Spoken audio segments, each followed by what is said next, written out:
Next आता है हमारे पास डिफाइन द कॉन्ग्रुएंस। कॉन्ग्रुएंस एक ऐसी क्वालिटी या स्टेट है जिसमें आप एग्री करते हैं या चीज़ों का आपस में मिल जाना, कॉन्ग्रेट कर जाना।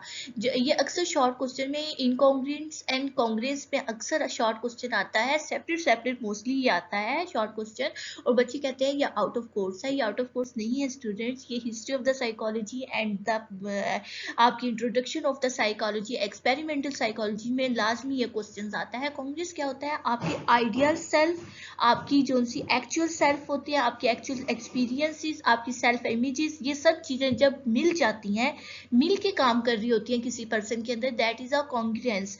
अगर ये चीज़ें सेपरेट सेपरेट काम कर रही हैं, सेल्फ वर्थ अलग से है, आइडियल सेल्फ अलग है और self image that is a incongruence. Congruence का मतलब ये होता है चीज़ों का आपस में जुड़ जाना, मिल के एक न्यू चीज़ का बनाना, दैट इज द कॉन्ग्रुएंस।